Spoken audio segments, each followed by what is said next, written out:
கர்த்தர் ஆவியானவர் சொல்லுகிறார். அல்லேலூயா. எல்லாம் உண்மை. ஆனா என்ன செய்யறாங்க? இவங்க இருதயம் சரியில்லை. இருதயம் சரியில்லை. தேவனுக்கு பிரியமா இங்க ஒரு கால், அங்க ஒரு கால். அல்லேலூயா. சேத்துல ஒரு கால், ஆத்துல ஒரு கால். இப்போ ஒரு படகுல ஒரு கால், ஒரு படகு இருக்குது, ஒரு படகுல ஒரு கால், வரப்புல ஒரு கால். இந்த ரெண்டு கால் இருந்தா படகு நவளும் போது என்ன செய்வாங்க? கீழே விழுந்துருவாங்க. எந்த மட்டும் நீ குந்தி குந்தி நடப்பாய் சொல்ற ஜனங்களிடத்துல சொல்ற, கர்த்தர் தெய்வமானால் கர்த்தரை சேவி. அல்லேலூயா. அத்தனை ஜனங்கள் மத்தியிலும் வைராக்கியமாய் அந்த ஜனங்களை பார்த்து எலியா தீர்க்கதரிசி சொல்றாரு, கர்த்தர் தெய்வமானால் கர்த்தரை சேவி. பாகால் தெய்வமானால் என்ன செய்யணும்? பாகால். அதனால அங்கேயும் இங்கேயுமா குந்தி குந்தி நடக்காது. அது உனக்கு ஆசீர்வாதத்துக்கு கேடு.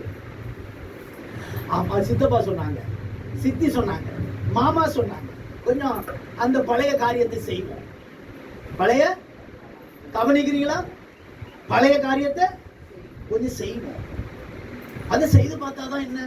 அவங்களே சொல்லிட்டாங்களே, அதை கொஞ்சம் எடுத்து வச்சுட்டா என்ன? அதை உடைச்சு அங்க வச்சுட்டா என்ன? கேக்குறீங்களா? அப்ப அப்படி அந்த மாதிரி எல்லாம் பண்றவங்களை ஆண்டவர் ஆசீர்வதிப்பது ரொம்ப கடினம், முடியாது.